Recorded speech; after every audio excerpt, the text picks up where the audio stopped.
tarde a todos, boa tarde a todas. Isto é Ourense Fala, o espazo independente verdadeiro da provincia de Ourense. Programa número 26, un podcast que é posible gracias ao patrocinio de Encaixa Psicoloxía, Galeduca e Just English Academias no centro de Ourense. No día de hoxe, seguimos analizando un pouco o tema da nomofobia, a adicción ao teléfono e o medo a non estar en continua comunicación. Pero hoxe queremos enfocarnos nos máis pequenos e tamén nos adolescentes, non? Que agora mesmo parecen ter un problema bastante grave da adicción ao móvil. Non sei ti como ves, David. Sí, bueno, é unha cousa que vémolo todos os días no noso traballo e que, bueno, tamén temos opinións de máis xente que nos di que os seus fillos, os seus familiares pasan todo o día pegado ao móvil, pasan todo o día pegado á televisión, pasan todo o día pegado á consola, non? E chega un momento en que todo está interconectado, porque, como ben sabes, agora mesmo as televisións son televisións intelixentes, co cal teñen acceso a internet. Os videoxogos prácticamente na súa totalidade teñen conexión a internet, as videoconsolas, obviamente, os ordenadores. Entón vivimos nunha situación na que, bueno, a tecnoloxía avanza e en vez de socializar e profundizar nas relacións humanas, o que fai un pouco illarnos, e as relacións son moito máis entre internet e os usuarios, non? É un pouco unha barreira, pero bueno, sí. Non sei se queres sí, isto únicamente quere dicir que, bueno, no pasado podcast estivemos en todo momento conectando co documental de Netflix de Social Dilemma, e hoxe queremos aportar información nova, tamén baseada nun par de estudios, nun par de ensaios que atopamos en internet, nos cales bueno, podemos comprobar os datos sobre a adicción que hai agora mesmo en España, non? Vale, sen máis, quería comezar falando dun dato que vimos nese estudio, que teredes, por certo, colgado na nosa descripción, que a min deixoume, non sei, anonadado, non? Que o tema de que os rapaces na media do ano están máis tempo no móvil que no instituto. Claro, é dicir, tamén hai que dicir que ese é un dato un pouco que hai que ter en conta de forma sesgada, non? Porque no instituto están 9 meses e no móvil están 365 días. Sí, o que digo estudo é que pasan máis horas totais o ano, máis tempo pegados a unha pantalla que no colexio, non? Pero o que é realmente incrible que os datos analizados estes son de secundaria, son 2 horas, máis de 2 horas ao día, pero que de rapaces de entre 5 e 11 anos o certo é que os datos non varían moito, son un par de minutos menos ao cabo do ano, que é moi preocupante, porque ti ten en conta que son rapaces moi xóvenes, non? É dicir, ainda se están formando, e pasar 2 horas de pantalla solamente de teléfonos móviles, en contra a televisión, xa debería preocuparnos sobre todo polo tema da interacción social, non? Que clase de interacción social teñen estes rapaces e como pode chegar a afectar o seu futuro. Pero ese dato realmente seguimos profundizando neste estudio. A mí tampouco me parece realmente raro, porque eu sigo profundizando no estudo e nel din que a media dos fogares teñen a media de móviles nos fogares é de 3 móviles por fogar. Claro, unha familia agora mesmo que máis se repite no estado é de fillo único, non monoparental. Por lo tanto, un móvil por cabeza. Bueno, pois unha parte do teu corpo máis que usas as horas que necesites, non? Sí, incluso o mesmo estudo di que nun de cada 10 fogares hai máis de 5 móviles nesa mesma casa, non? É pódese preguntar se incluso hai xente que por cuestións de traballo teña máis dun teléfono e atenda máis dun teléfono, co cal a atención que te require estes gadgets ou estes teléfonos ou ben os iPads multiplícase, non? Porque eu penso no típico pai de familia medio que teña un teléfono de casa, un teléfono para o traballo, despois un iPad no que ler ou no que ver as noticias. Claro, chega un momento en que un se pregunta canto tempo lle dedica aos seus fillos, non? E canto ás tecnoloxías, que é algo que sí que debería preocuparnos, porque realmente O problema principal de todo isto é que eu creo que non vemos as consecuencias que vai traer tanto para os cativos como para os seus pais, non? É dicir, cal vai ser o punto de inflexión ou cales van a ser as consecuencias que nos vai traer ter nativos digitais que simplemente están pegados ás redes sociais, porque como falámoslo outro día despois do programa, que hai rapaces que son nativos digitais, pero nativos digitais en entornos moi concretos, que non teñen coñecementos prácticamente de informática. É dicir, eles controlan o que é o teléfono, controlan o que é un sistema Android, controlan o que pode ser un iPhone, pero non lles pidas máis coñecementos de ofimática porque non os teñen.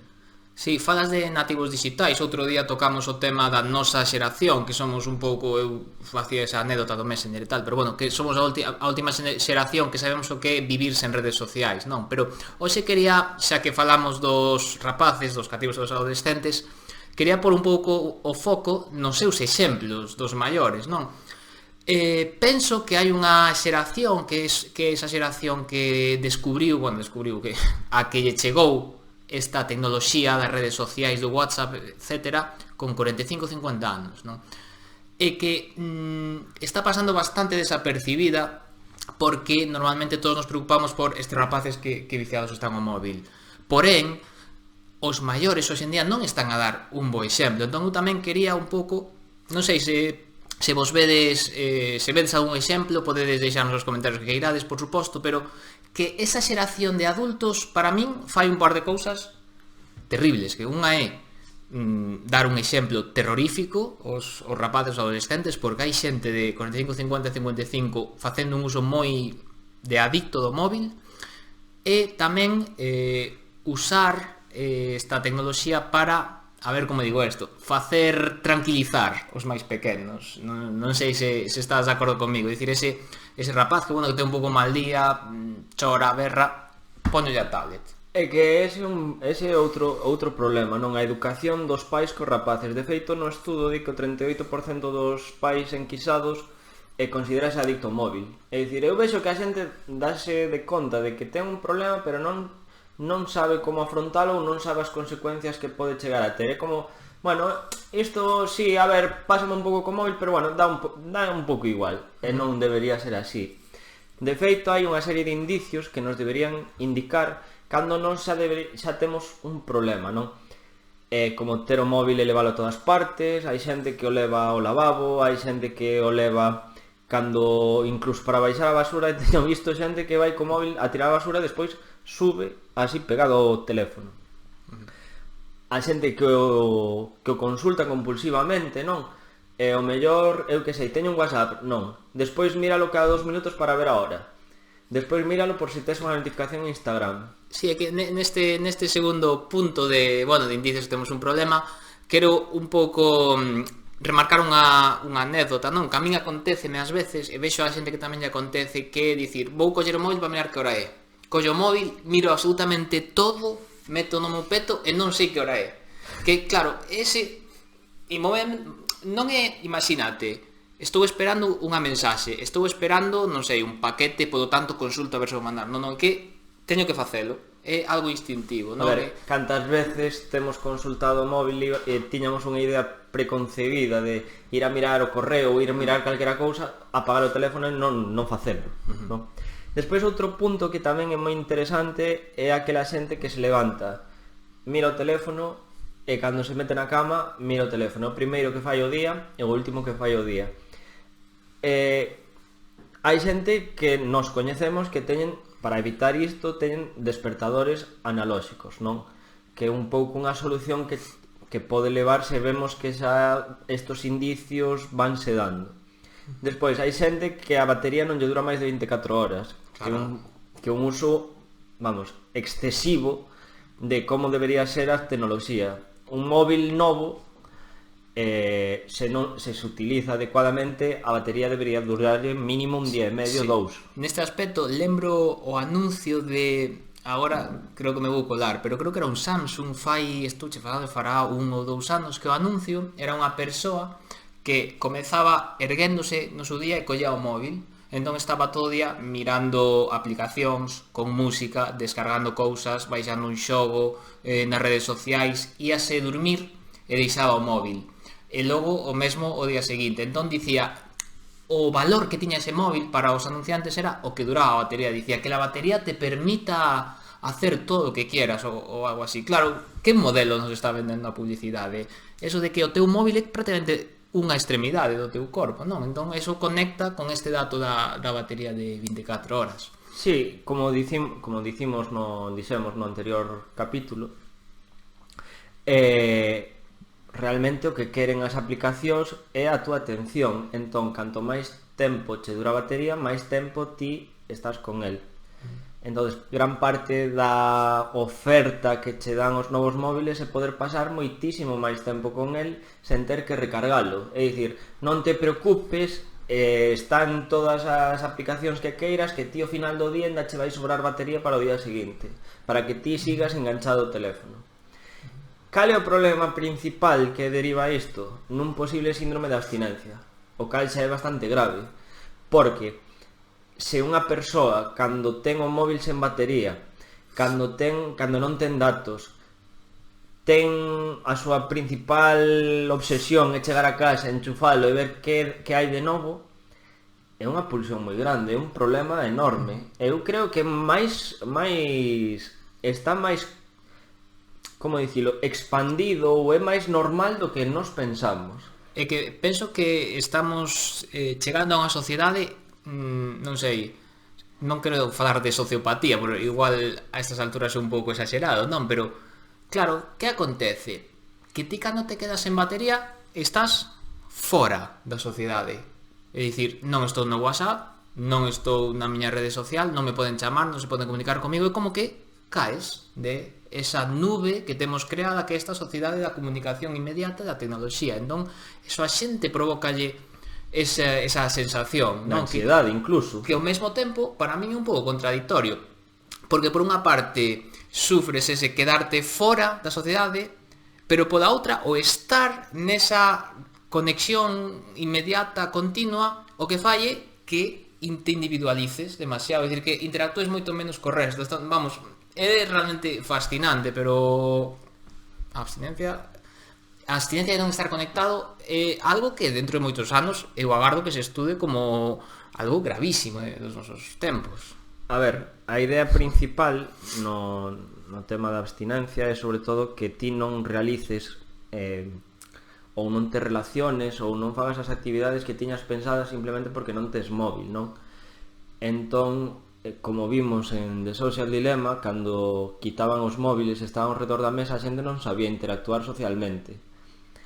Eu creo, volvo a repetir, que este é un problema que ocorre en moitas máis ocasións do que nos pensamos, e o mellor en certas reunións onde non se saque o móvil, a xente non vai ser capaz de comunicarse con outras persoas.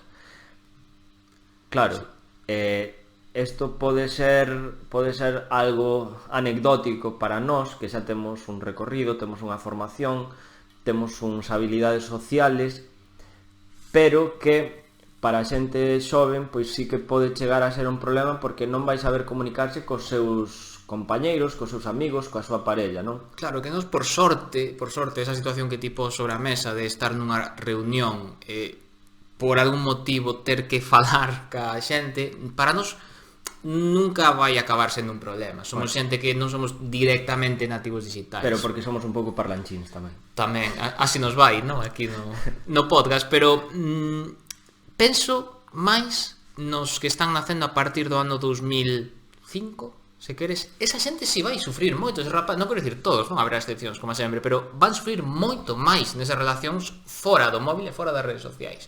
Entón, bueno, agora me contestas, pero imos dar uns consellos moi interesantes para... Sí, non, únicamente quería enlazalo tamén co tema dos consellos que imos dar, porque inda que sexa un problema, será un problema para algúns, porque como ben sabemos, o ser humano ten unha capacidade adaptativa enorme, entón, de alguna forma sairán. O problema se haberá xente que non sepa como sair delas, non? Pero bueno, consellos. O máis recomendable é non usar o móvil máis de 2 horas ao día, que parece moitísimo, parece que 2 horas é unha barbaridade, e realmente, se alguén vendo nas estadísticas, verá que non é tanto como parece. Despois, o descanso. Recoméndase apagar o teléfono ou ben quitar as notificacións todas unha hora antes de ir para a cama. Sí, algo que, se me permites, a maioría dos expertos o que din, desenvolvendo isto un pouco máis, é non metas o móvil na habitación. Tal cual. Moito máis sinxelo. E algún máis? Utilizar o móvil só para comunicarnos é unha cousa que parece contradictorio, non? Pero sobre todo para evitar a inmediatez. Que che envíen unha mensaxe non quere dicir que teñas que contestala. Si, un estrés, crese moitísimo estrés que a xente cando quere contestar o momento, e moitas veces contéstase mal. Non, eu creo que moitas veces é mellor recibir unha mensaxe e dicir, bueno, contesto logo cando pense, estou máis tranquilo, contesto adecuadamente. Moitas veces metémonos en... Sobre todo en escenarios nos que existen emocións fortes, non? Como pode ser unha tristeza, unha dor profunda, ira, na que non pensamos correctamente, e que noutras situacións, ti imagínate polo que sexa, noutras situacións non existiría esa inmediatez, non? Por exemplo, se te chaman por teléfono, ti colgas, vas dar un paseo e xa está.